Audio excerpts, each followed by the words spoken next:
This episode is brought to you by Progressive Insurance. Do you ever think about switching insurance companies just to see if you could save some cash? Well, Progressive makes it easy. Just drop in some details about yourself and see if you're eligible to save money when you bundle your home and auto policies. The process only takes minutes, and it could mean hundreds more in your pocket. Visit progressive.com after this episode to see if you could save. Progressive Casualty Insurance Company and Affiliates. Potential savings will vary, not available in all states.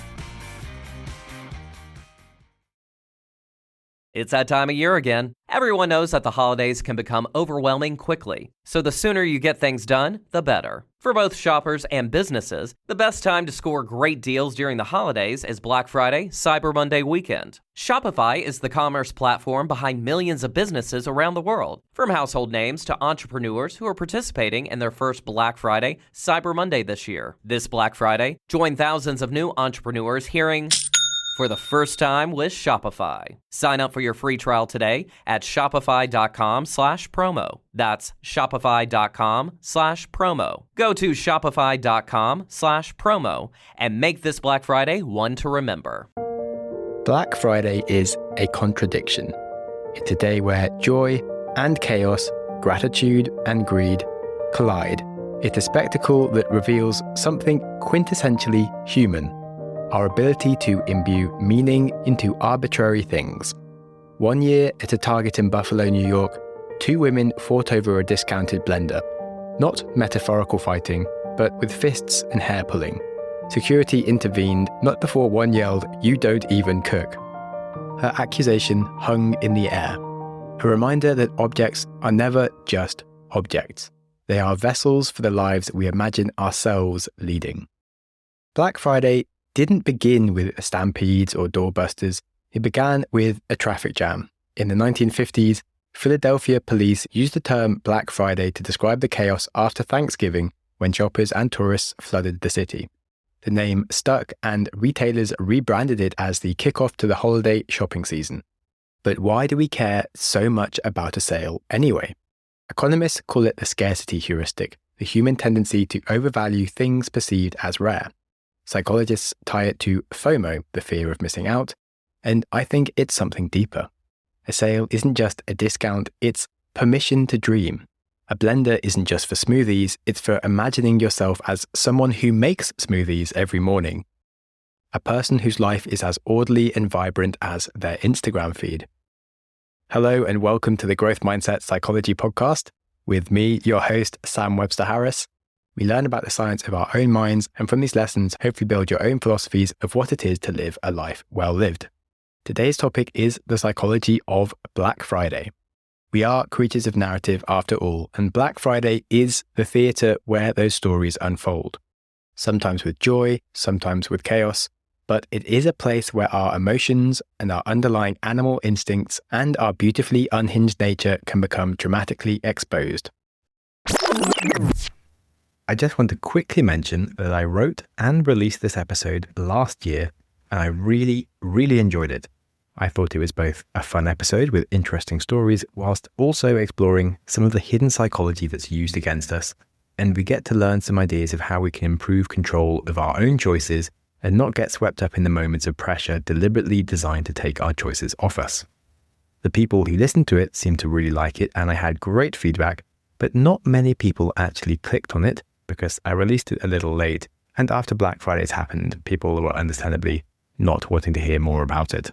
So, if you were one of the few people who did listen, I'm sorry to be already releasing it only 1 year later, and if you didn't listen, well, you are in for a treat. So let's start at the start. The strange evolution of Black Friday from traffic nightmare to cultural phenomenon. In the 1950s, when police officers in Philadelphia began using the term Black Friday, it was with a mix of dread and dark humor. Every year, the day after Thanksgiving, they faced unprecedented crowds flooding downtown for the Army-Navy football game and early Christmas shopping, creating what one officer described as a perfect storm of human gridlock. The term wasn't meant to be celebratory. It was a collective groan from public servants dealing with what the Philadelphia Bulletin in 1961 called a headache that marked the official opening of the Christmas shopping season. revealed a fundamental truth about human existence and our tendency to turn even our moments of abundance into occasions of urgent acquisition. But the biggest plot twist in retail history is how a city's biggest headache became America's favorite shopping holiday. Marketeers, masters of reframing negative narratives, saw an opportunity. They understood something fundamental about human nature, that we love being part of an origin story, especially one with a redemption arc. So they rewrote the script on Black Friday. It wasn't about chaos anymore, at least supposedly. It was about prosperity, about shop ledgers turning from red to black as shoppers themselves found amazing deals like hidden treasure. Practically, it became the adult version of the Easter egg chocolate hunt, a story where everybody wins. This rebranding tapped into some core human desires, the need for traditions, it happens every year like clockwork, and the desire for transformation. Not only do shops go from financial loss to profit, but shoppers can buy the things that they've dreamed of. What started as crowd control became crowd psychology at its finest. So let's explore the psychology of sales and crack open the psychological playbook that turns rational humans into deal-seeking missiles every Black Friday. It is here, after all, in the charged atmosphere of discounted desires that we encounter some of our most profound vulnerabilities and perhaps some of our most touching aspirations. Consider what psychologists call the anchoring effect, our tendency to judge value not by any absolute measure, but by comparison to an initial reference point. When we encounter a coat marked down from $500 to $200, we experience not just a mathematical difference, but an emotional revelation. The original price becomes a kind of ghost, haunting our evaluation of worth and whispering seductive suggestions about value and opportunity.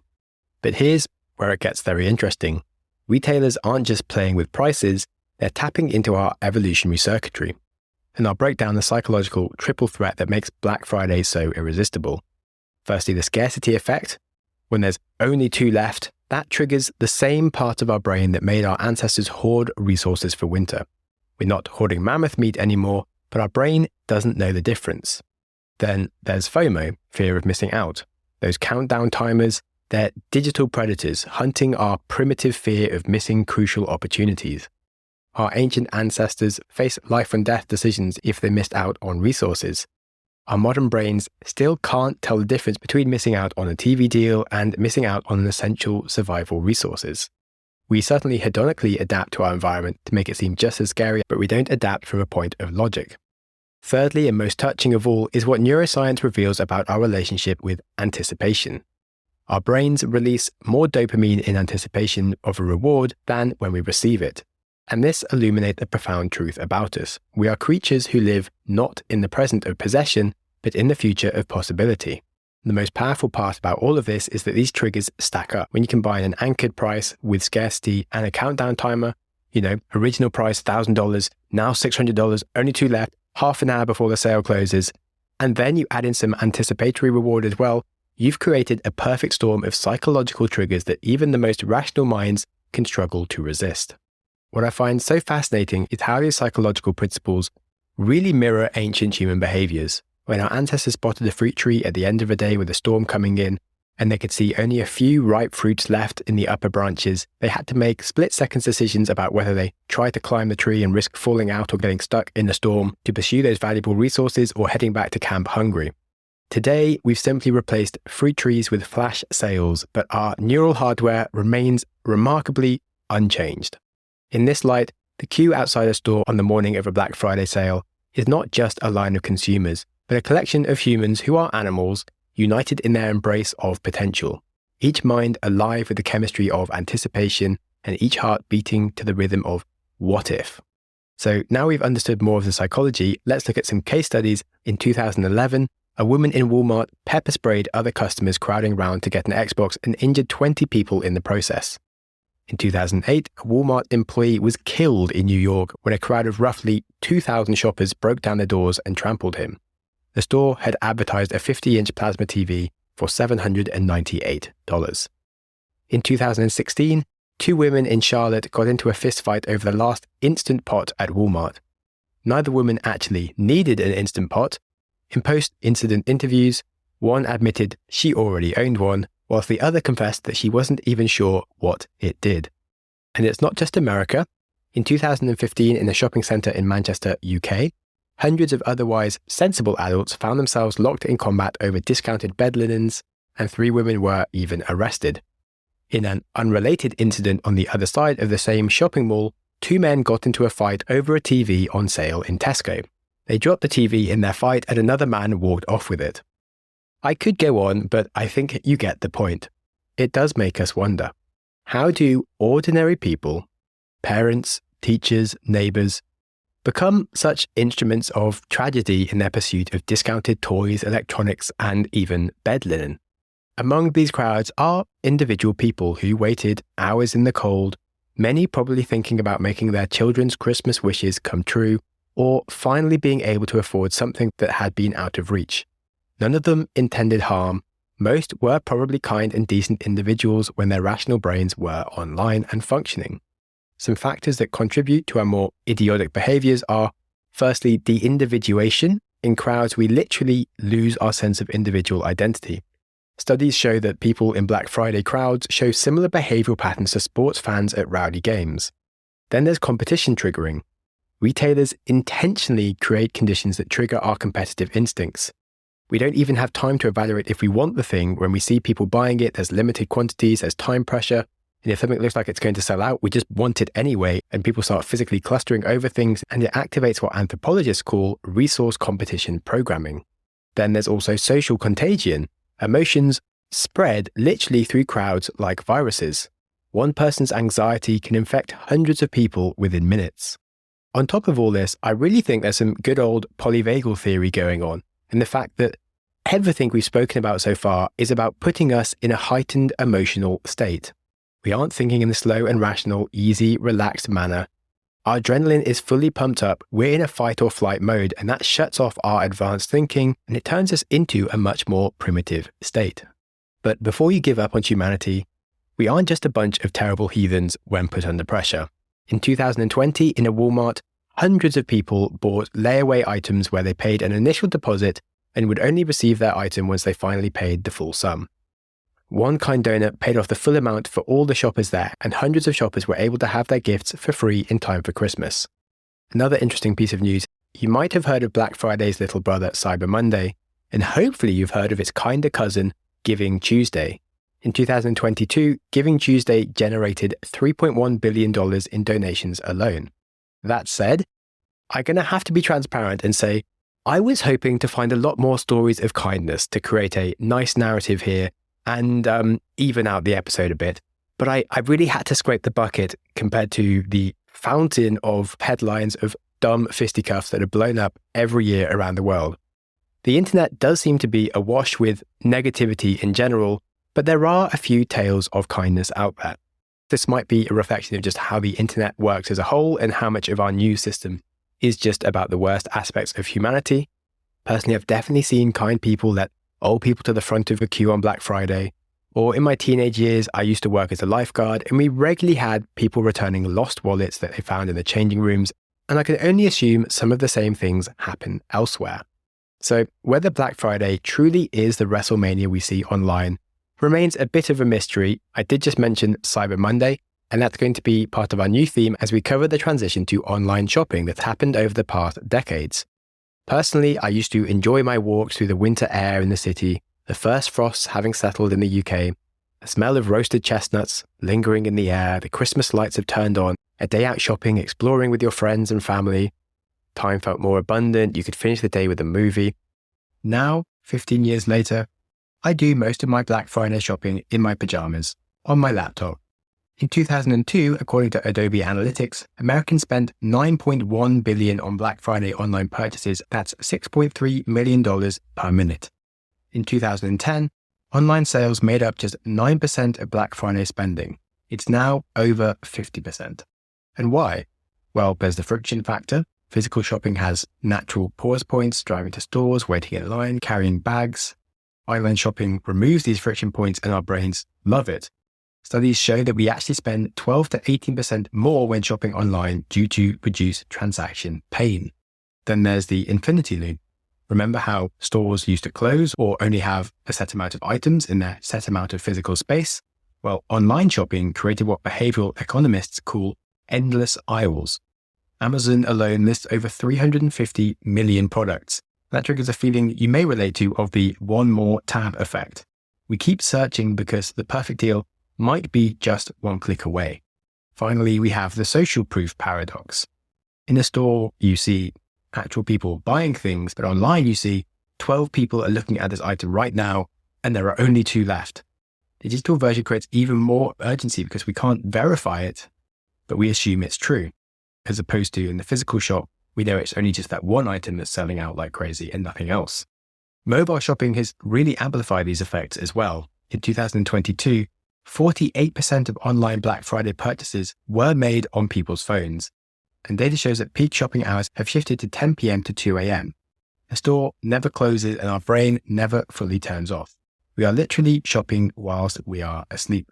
What's really poignant about this shift for me is how it reflects our broader movement towards what sociologists call networked individualism. We are more connected than ever through our devices, able to participate in global commerce with unprecedented ease, and of course, social media. Yet we are increasingly isolated in our actual physical experiences. And I'll talk more on that later, but we will find out more after the break.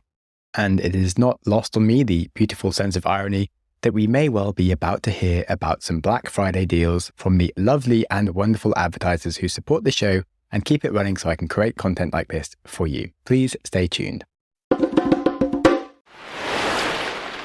Now let's talk about money and shopping. Sale-induced purchasing disorder. This is defined as a preoccupation with buying more than one can afford or unneeded items, maybe shopping for longer durations of time than originally intended, resulting in marked distress or interference with social and occupational functioning. Now, compulsive buying affects between 5 and 15% of the population. But in the same way that more and more of us are developing issues with our attention span that increasingly relate to the symptoms of ADHD, I think more and more of us can relate to some of those symptoms I've just described. In the end, online shopping is a little bit like a casino. Of course, for gambling addicts, a casino is really bad. But even if you're not a gambling addict, you can still very much get burned by the casino. The average American household carries $9,333 in credit card debt. During the 2022 holiday season, 35% of shoppers opened a new credit card for Black Friday purchases. TransUnion now registers $1.1 trillion in credit card debt across America. Yet, despite all of this debt being created to secure these bargains, a 2022 survey found that 60% of Black Friday purchases go unused or are regretted within 6 months. 60% of them. But perhaps the most daunting statistic isn't even about money at all. In 2022, UPS alone delivered 32 million packages per day during the peak holiday season. Each one of these packages requires cardboard, plastic, fuel for delivery, a cascade of environmental costs that we rarely consider whilst hunting for deals, and the Environmental Protection Agency estimates that household waste increases by 25% between Thanksgiving and New Year's Day, adding about 1 million tons per week to our landfills. When we see a fashion retailer offering t-shirts for $5 or even $2 each, we don't necessarily see the true price. There's the cotton farmers working in increasingly extreme conditions due to climate change, the factory workers earning subsistence wages, and the mountains, literally, of unsold clothing that is decaying in Chilean desert landfills, estimated now to be over 66,000 tons. And that's double what it was from just 3 years ago. And this is certainly a darker side of the deals. Not that they cost us money that we don't have, or that they damage our environment, but that they promise a form of fulfillment that they can never deliver. In our rush to save money, we risk losing something far more precious, our capacity to find contentment outside the cycle of consumption and acquisition. When I see all these numbers, I'm reminded of something my grandmother used to say, that the cheapest things often cost the most. She may have been talking about poorly made trains that needed frequent replacing, but her wisdom extends to our entire discount-driven economy. We are all paying a price much higher than what's displayed on our receipts. It does genuinely affect our mental health and our ability to understand what even makes us happy. One way to increase your budgets is to negotiate a salary increase, so you might fancy learning some lessons from pro negotiator Chris Voss. Or maybe you'd like to spice up your life a little by learning the art of sex appeal with author and sexologist Sian Boodram. Well, with MasterClass, you can learn from the best to become your best. With plans starting at $10 a month and cancelable with 30 days, you have nothing to lose and everything to gain with unlimited access to over 200 different classes that you can watch on your phone, laptop, TV, taught by the world's best business leaders, writers, chefs, and many, many more. 88% of surveyed users have applied something they've learned which has had a positive impact on their lives. Maybe these positively impacted individuals learned to deepen their relationships with Esther Perel. You could be next. MasterClass always has great offers during the holidays, sometimes up to 50% off if you head over to masterclass.com/growthmindset for their latest offer. That's up to 50% off at masterclass.com/growthmindset or click the link in the description. In April 2025, UK retailers lost £500 million in a single week. Marks & Spencer's, Co-op and Harrods all got hacked. And not by some sci-fi exploit, but by someone just pretending to be a colleague on the phone. For Marks & Spencer's, it took 2 days for them to even notice, whereas Co-op spotted it in minutes. The difference is that Co-op had modern security defenses that immediately flagged suspicious behavior.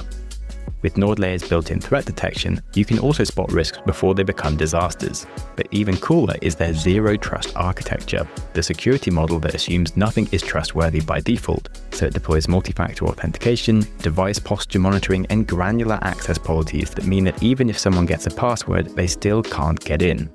You can deploy NordLayer across your business in under 10 minutes. Listeners can get an exclusive Black Friday offer with 28% off on yearly seats with the coupon code GrowthMindset-28. Valid until December the 10th. You can try it risk-free with a 14-day money-back guarantee. The link is in the description. 28% off with code GrowthMindset-28. Hi, I'm here to pick up my son Milo. There's no Milo here. Who picked up my son from school? Streaming only on Peacock. I'm gonna need the name of everyone that could have a connection. You don't understand. It was just the 5 of us. So this was all planned. What are you gonna do? I will do whatever it takes to get my son back. I honestly didn't see this coming. These nice people killing each other. All Her Fault. A new series streaming now only on Peacock. Okay, from that depressing tone onto some stories again. We have mostly spoken about America, but Black Friday is now a phenomenon that has spread around the world. What's fascinating is how Black Friday has mutated as it has spread. In Brazil, they have a saying, Black Friday, a pun reflecting the common practice of retailers artificially inflating prices before the sale. Brazilian consumer protection agencies now maintain a website called Qual Oferta, meaning what deal, and that tracks prices months before Black Friday to catch these deceptions. In France, where the term Black Friday remains stubbornly untranslated, despite the French government's usual insistence on French alternatives, Black Friday has arrived like a cultural immigrant, speaking only in English. Here, the phenomenon of Black Friday has sparked a philosophical crisis of sorts. How does a nation that prides itself on considered consumption and joie de vivre reconcile itself with the frenzy of American-style bargain hunting? An answer emerged in 2019 when environmental groups rebranded it as Green Friday, and they encourage people to repair items rather than buy new ones. The most telling transformation happened in China, where Singles Day on November the 11th has become the world's largest shopping event. The date is chosen because the number 1 resembles a bare stick, which in Chinese is slang for an unmarried man. The 4 ones of November the 11th represent the single people demographic. Incredibly, in 2022, Alibaba and JD.com reported combined Singles Day sales of $139 billion, dwarfing America's Black Friday numbers. The whole event feels like a certification stamp of our increasing loneliness and isolation in the modern world.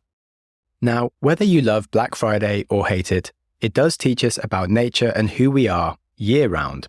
The principles that drive Black Friday behavior aren't unique to shopping, they are fundamental to human nature. We're just seeing them amplified under these fluorescent lights and time pressure. Behavioral economist Daniel Ariely pointed out how it reveals our fundamental irrationality about value.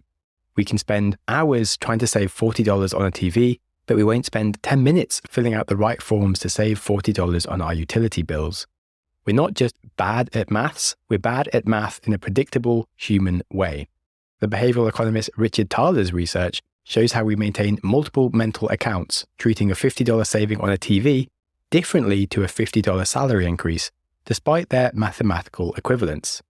This isn't just mere irrationality, it's evidence of how we imbue money with meaning beyond its numerical value. When we chase deals, we're not just seeking savings, we're seeking the ancient satisfaction of the successful hunt, the validation of our cleverness, a story that we can tell of our own consumer prowess. But of course, it's not only value and resources that we seek. Our need for belonging also manifests even in these supposedly individualistic pursuits. Anthropological studies of Black Friday lines do reveal fascinating micro-communities can form spontaneously among strangers. People who hours ago were unknown to each other can begin to share resources, create informal rules of conduct, and establish temporary but meaningful bonds. And in this we can see the eternal human struggle between our competitive and cooperative instincts. In our modern temples of retail, we do encounter the same fundamental human needs that our ancestors grappled with: the desire for security, the yearning for status, the tension between individual gain and group solidarity. The goods might be new, but the underlying patterns of human behavior do remain remarkably consistent. All in all, Black Friday heightens our irrationality and can create time blindness to our debts and loss of sanity in our desires. Before you buy a waffle iron that's 60% off, it's worth working out if you're ever going to make waffles more than once a year, and if you want to pay $40 for some more junk filling up your cupboards. If you're tempted to buy something, the best thing is often to forget about it for a week and see if you really need it. Half the deals in Black Friday aren't even real and are just imagined discounts to create the perception of value. I began this exploration of Black Friday thinking about those frosty mornings I had as a teenager walking through a city to my sixth form college, where I first witnessed crowds of shoppers waiting for stores to open. I remember thinking how strange humans can be, but now looking back, I see something different in that memory. What I initially saw as mindless consumption was actually deeply, messily human.